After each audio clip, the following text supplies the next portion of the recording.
There's two things. A fully fledged member of the House of Lords would be someone who attended and voted, in my mind. She hasn't been doing that.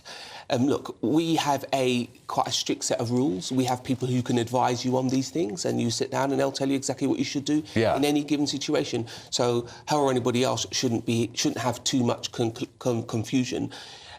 With the benefit of hindsight, she would have known that she should do something. But the biggest problem she'll have, I imagine, is a minister. So if any ministers are implicated in this, their first thing they will say is, well, I wasn't informed. And she should have informed that minister who she sat in front of, because, of course, she's exposed, whichever minister, he or she, to massive amounts of danger in a very disingenuous way. So I think that is a problem she could have coming along. Do you think that she should be removed from the House of Lords? Look, as a member of the House of Lords, it's not for me to say if she should be removed or not. We have a committee. I'm sure people in Parliament will rattle their sabres. But ultimately, what the government should be concentrating on is actually recovering some of the money. Yeah. Because the most egregious part of this is that the PPE didn't work. Yeah. And if you bought a pair of shoes and the heel snapped off, you'd take them back. You would. Yeah, so at this point, I actually think that's where the energy should be. I know in the press it'll be great sport to hunt her down or whatever people want to do, but really the public should be more concerned about the huge sums of money spent on PPE that was ineffective. Well, let's just remind ourselves with a little bit of a clip from this interview, Michelle Mone speaking to the BBC at the weekend. Michelle, it does feel like the truth has had to be dragged out here. Not really, Laura, because the only thing I'd say to you is the only error that I have made is say to the press that I wasn't involved. I don't honestly see there's a case to answer. I can't see what we've done wrong. What do you make of that, Shaun? I mean, therein lies her problem. She cannot see what she's done wrong. I imagine there's a government lawyer right just now making extensive notes off the back of that interview who will quite happily tell her what she's done wrong. And the other piece as well is she has to look at the court of public opinion. The barrier, the fence the press have to jump is very low. People make up their minds very early on, and I'm sure they did.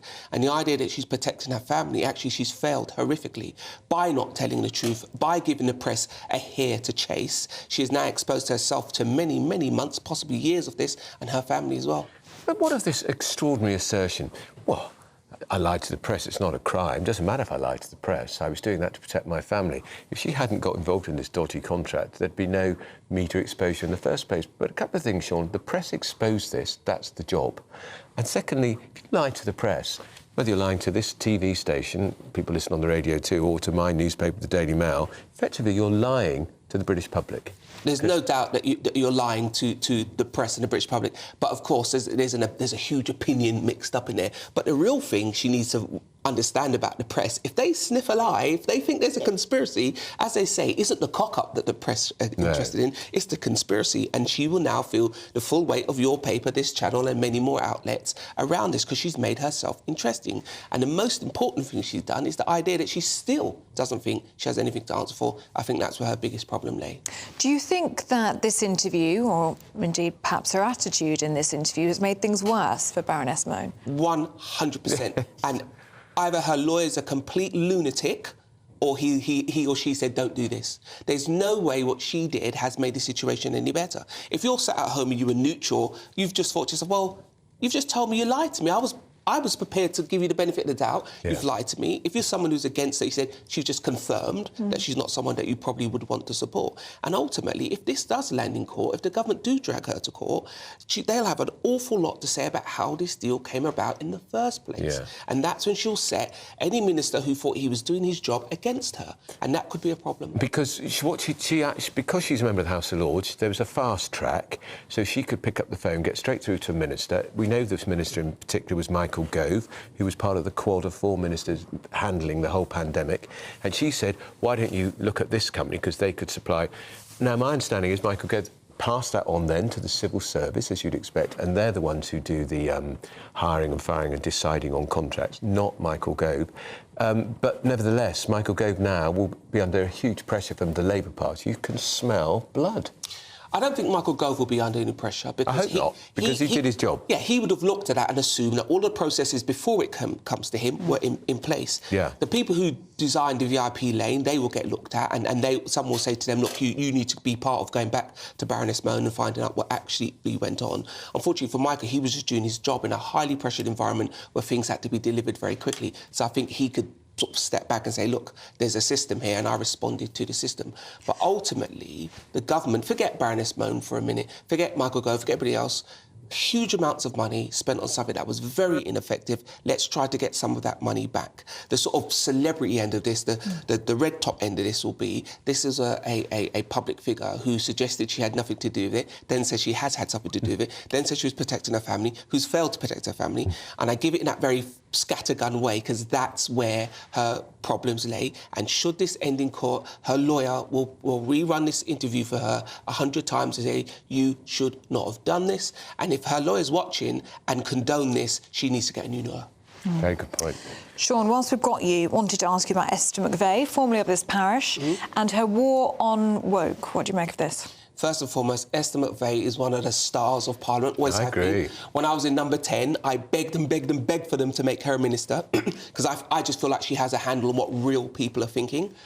And look, we talk about a war on woke, but it's ridiculous. We're in a place now where children can go to school and say they're a furry. You know, we're in a place where you can change your sex and as a male rapist end up in a female prison. Yeah. So we absolutely need a war on woke. And the ironic thing is, the people that we most need defending from is officialdom, it's governments, it's schools, it's departments of the civil service. So actually having a minister who's focused on these issues, I think could be the best thing that's happened to the country for a long time. I think it is. And one of the things that hit me when I read her article in the Mail today, I couldn't believe it. These local authorities have been paying people to work from home, paying their heating bills at a cost of $450,000. Sorry, if you want to work from home, pay your own heating bill, mate. Don't expect long-suffering council taxpayers to have to pay it. But here's the problem, isn't it? We have a civil service that's determined to work from home, and so it's not as productive, not giving us the value that we paid for.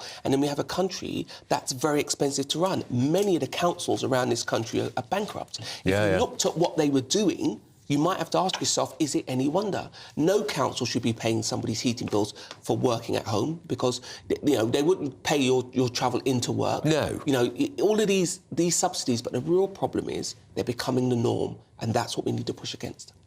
Shaun Bailey, Lord Bailey. What is your title, by the way? I'm Lord Bailey of Paddington. Oh, that's great, isn't it? Yes. Of this I was parish. born in an old Paddington hospital. Very nice, very nice. Wonderful You enjoying the Lords? The Lords is a tremendous privilege and a challenge, and it's just an opportunity to do more work for the people of this country. I'm really enjoying it. Good. Well, you're an asset to the Lords. You really are. Unlike Baroness Mone.